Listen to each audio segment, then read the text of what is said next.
Welcome back to the channel. Today I want to talk about all things to do with mystic globes, mystic portals, mystic keys, how to get them, what they are they worth it. Before I get into it though, I'm giving away 1000 Lucent, so make sure you subscribe to the channel, like the video, leave a comment down below, tell me if you think this mystic stuff is worth it, because for right now I don't really think that it is, but we'll get into it and we'll talk about it. So let's go. So we start off at contracts. This is where you are going to start this whole process to getting mystic globes and opening mystic portals. As you can see, for contracts over here, you get rewards that have contract coins. I get 24 from this one. As you can see, I've got 321. The reasons why you need to do these to get the contract coins is because you need to buy mystic keys from the contract coin merchant. You can have a daily limit of 5 and they cost 15 each, so I could buy 5 of these. You have to have these to be able to open the mystic globes. I believe you have to have these to even see them on the map, but don't quote me on that. However, you do need the keys for it.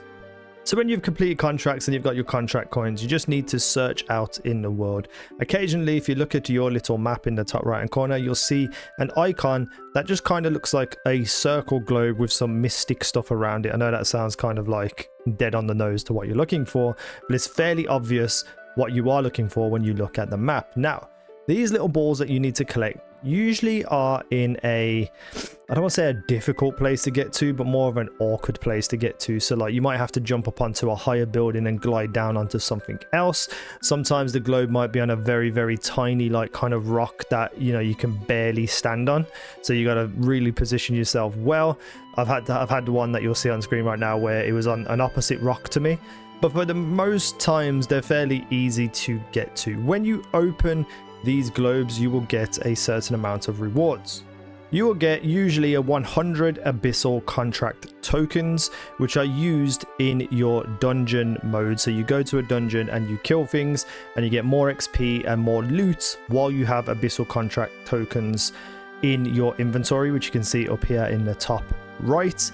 Every time you kill an enemy, these go down and down and down. The items that you collect from the contracts, you use them in your inventory. So you find them in your inventory and you use them, and then they will replenish the amount that you have in the top right. I have 13,000 just because I haven't really done the dungeon that much, but you do get quite a lot of loot rewards. So this is another nice little benefit to finding these globes. And then, you have a chance as well to get a mystic portal. So what is a mystic portal? Every time you pick up one of these globes, there is a very small, low chance that you will open a mystic portal. If you open up your map after you see the pop-up on your screen, you will see in a certain area there's like a hurricane looking icon with a big blue circle around it.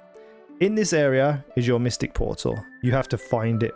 It could be anywhere within the entirety of that circle, and usually they are hidden dramatically. Like I had one that was like hidden between like 2 little rocks. I had to get up really high, look down, find it, and then fly into a tiny little gap. And then when you find it, you can go up and you can pull something out the portal for yourself. And with the mystic globe, you get like random items that drop. Like I got a parchment paper that was of purple quality. When you go to do the portal, you once again get 100 abyssal contract tokens times a certain amount of drops. So you could get like 500 for instance, instead of, you get 5 100s is what I'm trying to say. And I also got like a purple rarity ore. So is it worth it? I haven't got to a point where I feel like I need ore yet in the game. I've got so much clogging up my inventory. Maybe it gets useful when you're level 50. So there's no point in not doing it. But the amount of time it can take to find one of these portals can really kind of like mess up your system on what you want to do, especially if you're leveling up. So for a lot of times I've been trying to level up as quick as possible because I've only had a few hours a day to actually play the game. And then I'll run across one of these and it could take me 25 minutes to find the portal in that area, and in that way then I could have done multiple story quests and leveled up. So it really is one of those things on whether or not you want to invest the time in trying to find it. And if you do try to find it, hopefully you get lucky and find it straight away. But from my experiences, I think the shortest amount of time it took me to find one of these portals was 10 minutes, and that wasn't too bad. So it really is kind of hit or miss when it comes to these portals. Now, I haven't done enough of these to really talk about whether or not it's worth it. When it comes to time invested to the rewards that I have personally received, definitely not worth it. I'd rather be doing other stuff, but I don't know what can be dropped from these globes and from these portals. Could be something very important. You could get some super rare drops, I don't know, but I still don't feel like while you're leveling up to level 50 that they're worth doing, in my honest opinion. There's other ways to get abyssal contract tokens. There's other ways to even get, you know, certain drops that drop from the globes. I'm not sure about the ore and stuff because I just haven't got that far into the game yet where I get purple drop orbs from other places, or at least I haven't noticed. So it really is up to you and what you want to do. But I genuinely think if you're going to do something where it's like multiple stages, so you have to do a contract, then you have to get the key, then you have to use that key on a globe, then you get a chance of getting the portal to spawn, and if you do, you have to go find that portal, which can take anywhere from 5 minutes to 20 minutes. There should be a dramatic amount more of drops from that portal. That's just my opinion. Let me know your thinking down below, and if this helped you understand what the mystic globes and the mystic portals are for. Thank you for watching. I've been easynow. You guys have been awesome.